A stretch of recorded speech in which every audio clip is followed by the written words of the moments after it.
ഇതിനെ spirit release എന്നൊക്കെ പറയുന്ന രീതിയിലാണ് അത് പ്ലേസ് ചെയ്ത് വെച്ചിരിക്കുന്നത്. ഒരു ഹിപ്നോട്ടിസ് എന്ന നിലയിൽ എന്താണ് പൊസഷൻ? കുട്ടി രാത്രി സമയത്ത് മുറിക്കകത്തേക്ക് തന്നിച്ചിരിക്കും. ഈ സമയത്താണ് ടി വി കാണുന്നത്. ഉറപ്പായിട്ടും ആ വ്യക്തിയുടെ ആത്മാവ് നിൻ്റെ മേത്ത് കയറും. കണ്ണ് കെട്ടി വെച്ചിരുന്ന കൊച്ച് അവിടെ നിന്ന് ചാടി എഴുന്നിട്ട് അമ്മയുടെ കഴുത്തിനൊടിയാണ്. കൃത്യമായിട്ട് കയ്യിലിരുന്ന ഒബ്ജക്റ്റ് എന്താണെന്ന് ആ കുഞ്ഞെടുത്തോണ്ട് പോടാന്ന് പറഞ്ഞു. തമിഴിൽ അമ്മ ഭയങ്കരമായിട്ട് വൈൽഡായിട്ട് ചിരിക്കാൻ തുടങ്ങുന്നു. ഭയങ്കരമായ ഇഷ്യൂസ് വരാൻ തുടങ്ങുന്നു. അതായത് വെറുതെ നോക്കിയിരിക്കുന്ന സമയത്ത് അമ്മ നോക്കുമ്പോൾ ഇതിലേക്കിടെ ഇങ്ങനെ മാന്തിയ പാട് വരും. ഇതായിരുന്നു റിയലി സംഭവിച്ചുകൊണ്ടിരുന്ന ആ പൊസഷൻ എന്ന് പറഞ്ഞ കേസ്. ഇന്ന് നമ്മളോടൊപ്പം ഉള്ളത് ജിനു ജെയിംസ് ആണ്. നമസ്കാരം ചേട്ടാ. നമസ്കാരം. ജിനു ചേട്ടാ, യെസ്, ഈ പൊസഷൻ അഥവാ മന്ത്രവാദികളുടെ ഭാഷയിൽ പറയുകയാണെങ്കിൽ പ്രേതബാധ അല്ലെങ്കിൽ ബാധാദോഷം, ബാധാദുരിതം എന്നൊക്കെ പറയുന്നൊരു കാര്യം. ഒരു ഹിപ്നോട്ടിസ് എന്ന നിലയിൽ എന്താണ് പൊസഷൻ? സാധാരണ ഒരു ഹിപ്നോതെറാപ്പിസ്റ്റ് ഒരു കാറ്റഗറിയിലേക്ക് വരുമ്പോഴേക്കും ഇതിനെ സ്പിരിറ്റ് റിലീസ് എന്നൊക്കെ പറയുന്ന രീതിയിലാണ് അത് പ്ലേസ് ചെയ്ത് വെച്ചിരിക്കുന്നത്. അത് ശരിക്കും നമുക്ക് പെട്ടെന്ന് പറയുമ്പോൾ ഒരു വ്യക്തിക്ക് ചിലപ്പോൾ മനസ്സിലാകാൻ സാധ്യത കുറവായിരിക്കും പെട്ടെന്ന് പറയും. പക്ഷെ അതിൻ്റെ അനുഭവങ്ങളോട് പറയുവാണെങ്കിൽ കുറച്ചുകൂടെ നല്ല രസമായിരിക്കും. കാരണം ഫീൽ ചെയ്യാൻ പറ്റും. അങ്ങനെ എന്തെങ്കിലും കഥകളുണ്ടോ? ഒരുപാടുണ്ട്. ഒരുപാട് സിറ്റുവേഷൻസ് ഉണ്ട്. ഒരുപാട് സാഹചര്യങ്ങളിൽ എൻ്റെ അടുത്ത് തെറപ്പിക്കായിട്ട് വന്നിട്ടുണ്ട്. അത് പൊസഷനാണ്, ഭയങ്കരമായ ബുദ്ധിമുട്ടാണ്, വീട്ടിൽ ഭയങ്കര അസ്വസ്ഥതകളാണെന്നൊക്കെ പറഞ്ഞ് പല സ്ഥലത്തുനിന്നും അവർക്ക് സൊല്യൂഷൻ കിട്ടാത്ത സാഹചര്യങ്ങളെല്ലാം വന്ന അവസാനം അതിൽ ഏതെങ്കിലും ഒരു ഇൻട്രസ്റ്റിംഗ് ആയിട്ടുള്ള കഥകൾ പറയാമോ? കഥ എന്ന് പറയുന്നതിനേക്കാളും കൂടി അവർക്കൊരു വ്യക്തികളുടെ ഒരു ഭയങ്കരമായൊരു ഇമോഷണൽ ഫീല് നമ്മളത് ആ ഒരു സ്റ്റേജിൽ കടന്നുപോയ ആളുകൾക്ക് അതിൻ്റെ ഒരു വിഷമം അറിയാൻ പറ്റുള്ളൂ. അങ്ങനെ ഒരു സംഭവം ഈ സമീപ കാലഘട്ടങ്ങളിലെ ഒരു കാര്യം ഞാൻ പറയാം. ഒരു പെൺകുട്ടിയാണ്, ഒരു 18 വയസ്സോളം പ്രായമുള്ള മിടുക്കിയായ ഒരു പെൺകുട്ടി. അവർ മലയാളികളല്ല, തമിഴ്നാടാണ് സ്ഥലം. തമിഴ്നാടെന്ന് പറയുമ്പോൾ നമ്മുടെ നാഗർകോവിൽ. മലയാളം അത്യാവശ്യം അറിയാം, തമിഴും ഒക്കെ അറിയാം. അപ്പം ഈ കൊച്ച് തെറാപ്പിക്ക് വന്നു കഴിഞ്ഞപ്പോഴേക്കും ഞാൻ ആദ്യം തുടക്കം തൊട്ടേ ആ കൊച്ചിന് ഭയങ്കരമായ ബുദ്ധിമുട്ട്. അവർ വിളിച്ചു പറഞ്ഞത് ഒരു രക്ഷയില്ല സാറേ, എങ്ങനെയെങ്കിലും ഞാൻ വന്നേ പറ്റുള്ളൂ. നമ്മൾ സാധാരണ അങ്ങനെ കേസുകൾ നമുക്ക് എടുക്കാൻ പറ്റില്ല. അവർ പറഞ്ഞു സാറിന് ഞങ്ങൾക്ക് വിശ്വാസമാണ്, സാറിൻ്റെ അടുത്തേ സൊല്യൂഷനുള്ളൂ എന്ന് പറഞ്ഞ് എൻ്റെ അടുത്തേക്ക് അവർ വന്നു. അപ്പോൾ ഞാൻ പറഞ്ഞു 4-5 ദിവസം ലീവ് എടുത്ത് അവർ ഹോട്ടൽ റൂമൊക്കെ അവിടെ ബുക്ക് ചെയ്തിട്ടാണ് അവർ വരുന്നത്. അതിൻ്റെ ഫാദർ പുറത്താണ് ജോലി ചെയ്യുന്ന വ്യക്തിയാണ്. അപ്പോൾ ഇവർ പറയണത് കുട്ടി രാത്രി സമയത്ത് മുറിക്കകത്തേക്ക് തന്നിച്ചിരുന്ന് ഭയങ്കര ബഹളം. കുറച്ച് കഴിയുമ്പോൾ ഒരു 12 മണി രാത്രി കഴിയുമ്പോഴേക്കും ഒറ്റയ്ക്കിരിക്കും. അതുവരെ തന്നെ സൈലൻ്റ് ആയിരിക്കും വെച്ച്.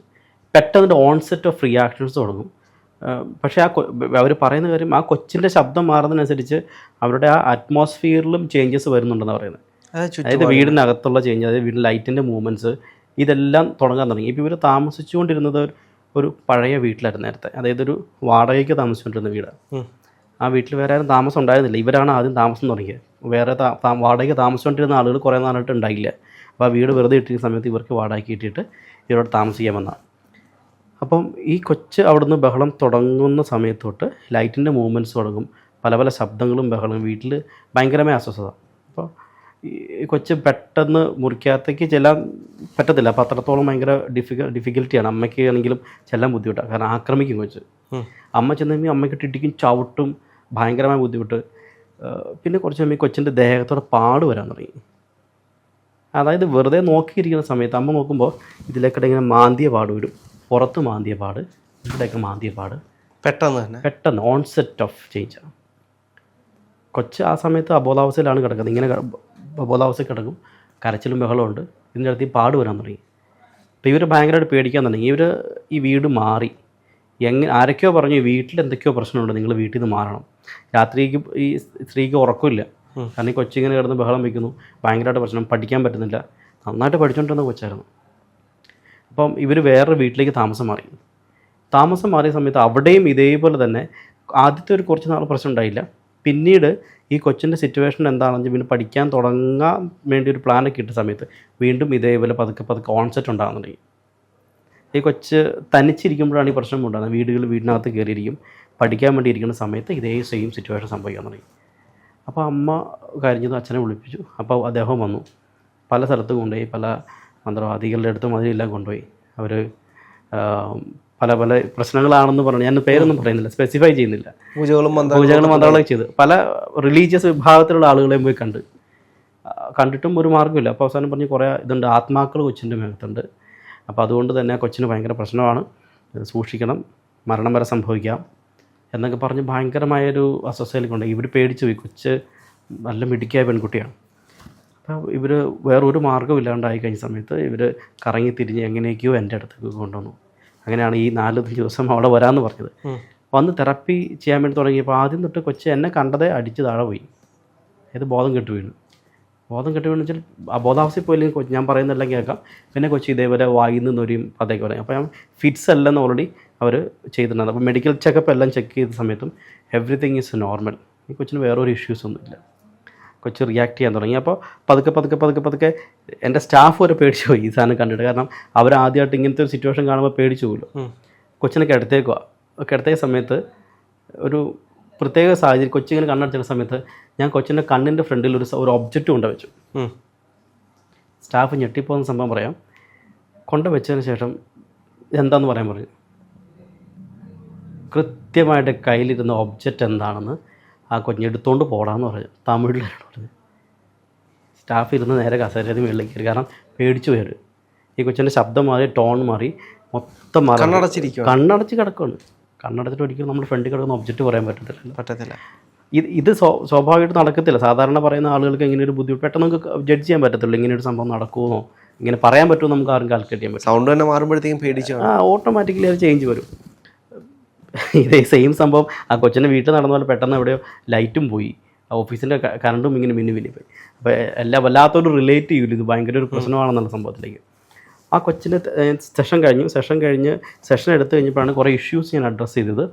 ഈ കൊച്ച് ചെറുപ്പകാലഘട്ടങ്ങളിൽ വളർന്നു വന്നതും നമ്മുടെ മണിച്ചിത്രത്താഴ് സിനിമയിലെ പോലെ തന്നെ ഭയങ്കരമായ ഒരു ഇമോഷണൽ സിറ്റുവേഷനിൽ ക്രൈസിലൂടെ കടന്നു വന്നു. ഭയങ്കര പ്രശ്നങ്ങളുണ്ടായി. അത് തുറന്നു പറയാൻ പറ്റാത്തൊരു സാഹചര്യം എന്ന് പറയുന്നത് സ്വന്തം അപ്പൻ്റെ ഫോണിൽ നിന്നും ഒരു സാധാരണ കാണാൻ പറ്റാത്ത രീതിയിലുള്ള കുറേ വീഡിയോസൊക്കെ കണ്ടു. ഇദ്ദേഹവും വേറൊരാളും തമ്മിലുള്ള ഒരു റിലേഷൻ്റെ കുറേ വീഡിയോസും കുറേ സംഭവമെല്ലാം ഈ കൊച്ച് കണ്ട്. അവിടുന്ന് തുടങ്ങിയ ഇഷ്യൂ ആണ്. അപ്പോൾ ഇത് പ്രോബ്ലം റൂട്ട് ഔട്ട് ചെയ്യാൻ വേണ്ടി തുടങ്ങുമ്പോൾ ഇത് ഞാൻ ഓക്കെ എന്ന് പറഞ്ഞ് അത് റിലീസ് ചെയ്ത് കഴിഞ്ഞിട്ടും ഒരു ഇഷ്യൂ ഒരു രീതിയിലുള്ള ചേഞ്ചും കൊച്ചിന് വരുന്നില്ല. കൊച്ച് വീണ്ടും പഴയ രീതിയിലേക്ക് തന്നെ വരാൻ തുടങ്ങി. അങ്ങനെ ഇരിക്കുന്ന സമയത്ത് ഞാൻ ബ്ലൈൻഡ് ഫോൾഡ് ഹിപ്നോസിസ് എന്ന് പറഞ്ഞ സംഭവം നമ്മൾ കൊടുക്കുന്നുണ്ട്. അപ്പോൾ തെറാപ്പി കൊടുക്കുന്നതാണ്. അതായത് വാഗമണ് നടത്തുന്ന പ്രോഗ്രാമാണ്. അപ്പോൾ ഇവിടെ കൊണ്ടുവരാൻ പറഞ്ഞു. ഞാൻ പറഞ്ഞു എനിക്ക് വേണ്ടത് കൊച്ചു വരണം, അമ്മ വരണം, അച്ഛനും വരണം എന്ന് പറഞ്ഞു. അപ്പോൾ ഇവർ 3 പേരും വന്നു. ബ്ലൈൻഡ് ഫോൾഡ് ഹിപ്നോസിസ് എല്ലാവരും കണ്ണ് കെട്ടിയിട്ടിരിക്കുക.